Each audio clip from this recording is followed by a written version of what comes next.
বছর 10 বছর 15 বছর 20 বছর লেগে থেকে তারপরে তারা খ্রিস্টান বানায়। এই খ্রিস্টান মিশনারিরা ঐক্যবদ্ধভাবে কাজ করছে। আপনি মুসলিম হিসাবে কি পারবেন না আপনার বাড়ির পাশের প্রতিবেশী, সে হোক অন্য জাতির, সে যদি অসুস্থ হয় তাকে 500 টাকা দিয়ে হেল্প করেন? খ্রিস্টানেরা তাকে অসুস্থতার সুযোগে 500 টাকা দিয়ে হেল্প করে তাকে খ্রিস্টান বানিয়ে ফেলছে। আপনি মুসলমান হয়ে তা তাকিয়ে দেখছেন। আপনি কি 500 টাকা দিয়ে হেল্প করে তাকে এই পথে আনতে পারবেন না? এটা কি দায়িত্ব আছে না নাই? মেয়ে বিয়ে দিতে পারছে না, তাকে হেল্প করেন।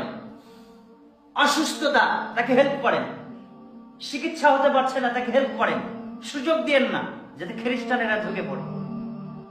অনেক মসজিদেও খ্রিস্টানেরা ঢুকে পড়েছে, অনেক মসজিদে। এই জন্য আমি যেখানে যাই সেখানে অন্তত পক্ষে এই নিউজটা দিই যে মুসলমানরা এখনো ঐক্যবদ্ধ হয়।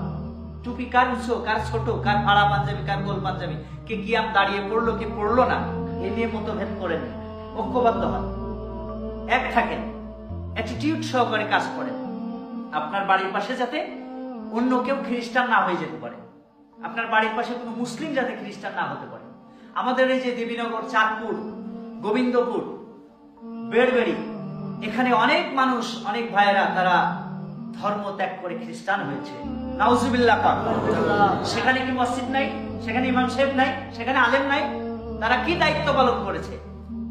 যেই মুহূর্তে খ্রিস্টানেরা গোটা দুনিয়াকে খ্রিস্টায়ন করার জন্য প্রক্রিয়া চালাচ্ছে, সেই মুহূর্তে আমরা আছি, আসলে আমরা পাল্লা দিই, উঁচু টুপি জায়েজ না ছোট টুপি জায়েজ, ঠিক না বেঠিক?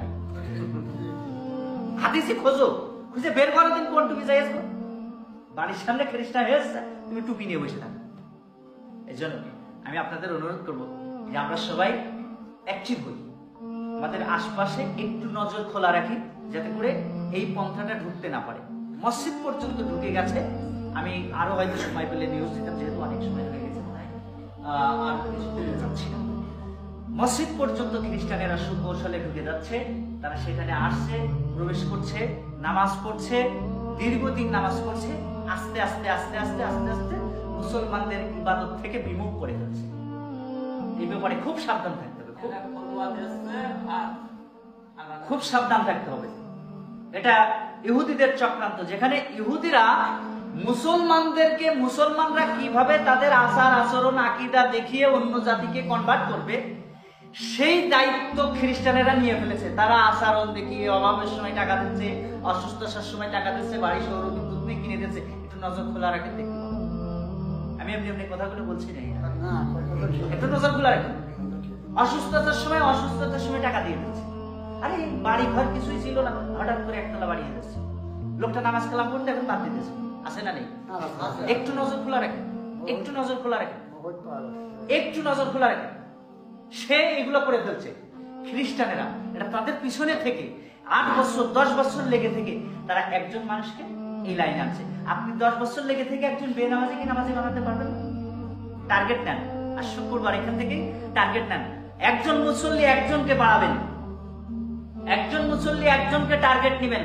আপনি আজ টার্গেট নিয়েছেন, আগামী জুম্মায় যে সেই লোক নামাজ পড়তে আসবে তা না, তাকে টার্গেট নেন। أعوذ بالله من الشيطان الرجيم. بسم الله الرحمن الرحيم.